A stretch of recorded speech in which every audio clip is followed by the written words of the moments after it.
Okay, so today we're diving into a story that just totally lit up the programming world. It's a tale of incredible speed, amazing community collaboration, and pushing a language way beyond what many thought was possible. We're talking about how the Java community managed to process 1 billion rows of data in 1.5 seconds. No, I'm not kidding. That's not a typo. That is, quite literally, faster than you can blink. It's an almost unbelievable number. And listen, we're not talking about some tiny little text file. This was for a massive 13 gigabyte data set. That's a billion individual lines of data to churn through. So naturally, the question on everyone's mind was, How in the world did Java, a language that, let's be honest, sometimes gets a bad rap for being a little sluggish, pull off a feat of engineering like this? Well, it all started with this really fun, friendly challenge that just completely captured the imagination of developers everywhere. It was called the 1 billion row challenge, or 1BRC for short. It all kicked off on January 1st when a software engineer named Gunnar Morling put out this call to the Java community. And his goal was pretty simple. He just wanted to have some fun, explore some of the powerful new features in modern Java, and maybe, just maybe, finally put that old Java is slow myth to bed. so what's really interesting here is just how simple the task sounds. You've got this huge text file, every line has a weather station name and a temperature reading. All you have to do is find the minimum, the maximum, and the average temperature for every single station. Sounds simple, right? But doing it fast, at that scale, that's the real trick. The rules were pretty straightforward. You had to use Java, any version you wanted, no using external libraries to do the heavy lifting for you. This was all about your own code. And this last part is key. Looking at other people's solutions wasn't just allowed, it was encouraged. This wasn't about keeping secrets, it was all about learning together, out in the open. So where do you even begin with a problem this massive? Well, let's start by setting a baseline. What would a typical, competent Java developer come up with first?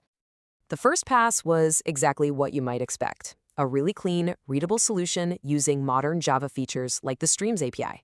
You just read the file line by line, split the text up, and group it all together. It's the kind of code you'd be perfectly happy to see and maintain in a real-world app. And the runtime for this totally reasonable, perfectly good code? About 5 minutes, which, hey, isn't terrible for a quick solution, but it is a universe away from 1.5 seconds. This right here, this is our starting line. Okay, so the first huge win, it's a classic for a reason: parallelization. The idea is simple. Instead of having just one of your computer's cores do all the work, why not make all of them work at the same time? And check this out, because this is what's so cool about modern Java. The change to make this happen was literally one word. You just add .parallel to the code, and you're basically telling Java, hey, figure out how to split this work up across all the CPU cores you've got. All that complexity is just handled for you. It's amazing. So what did that one word change get us? The time just nosedived from 5 minutes all the way down to 71 seconds. A massive, super easy win. But there was still a problem. Even though the data processing was happening in parallel, the program was still reading the file from start to finish on a single thread. That was the new bottleneck. To get even faster, the community had to crack a new problem. How do you make the file reading itself run in parallel? And this required a much more sophisticated approach. This is where things get really clever, so here's the game plan. Using a new Java feature, people were able to map that entire 13 gigabyte file directly into memory. Then they could just chop up that giant memory block into smaller chunks. And finally, they'd assign each chunk to its very own CPU core to read and process at the same time. Now everything was running in parallel. So we've already gone from 5 minutes to just over 1. But to get from there all the way down to under 2 seconds, well, that's where we really have to go down the rabbit hole of high-performance computing. The next big target for optimization was parsing. Splitting strings is super convenient, but under the hood, it's actually pretty slow. So the top solutions just throw it out completely. They wrote their own custom parsers that read the data byte by byte, manually looking for the semicolon and the end of the line. Just that change alone was another huge leap, bringing the time down to a very respectable 20 seconds. Honestly, for most real-world apps, this would be an amazing place to stop.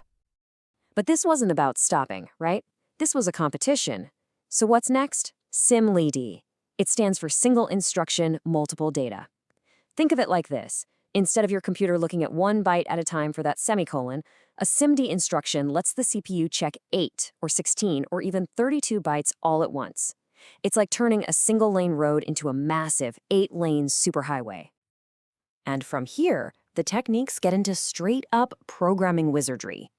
People were using things like swar, which is like doing SIMD inside a single variable. They wrote branchless code, which avoids using if statements that can slow a CPU down. They even ditched Java's standard data structures and built their own custom hash maps, tuned to absolute perfection for this one specific job. So, after all of that incredible parallelization, all the custom parsing, all the CPU-level magic, where do we finally end up? Well, the final results are absolutely mind-blowing. Get this. On the original 8-core machine used for the challenge, the winning time was 1.5 seconds. And on a bigger 32-core machine, an unbelievable 300 milliseconds. I mean, come on. This result just completely demolishes the whole Java is slow myth. When you really push it to its limit, modern Java is an absolute performance beast. Which, of course, brings us to the most important question for all of us developers watching. Should you be writing your everyday applications using these kinds of extreme techniques? And look, the answer is probably not. It's all about trade-offs, right? For your day-to-day app, readability and being able to maintain the code is king. That 20-second solution we saw earlier, that's fantastic for most situations.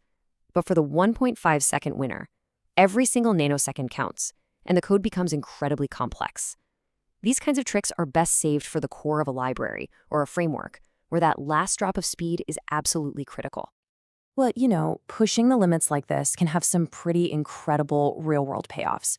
The challenge's creator, Gunnar Morling, shared that one of the top competitors actually got hired by Oracle to work on their high-performance compiler team as a direct result of the amazing work they did in this competition.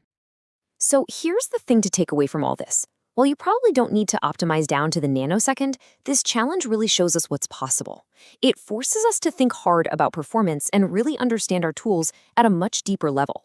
And that leaves us with one final thought. What's the billion-row challenge hiding in your codebase?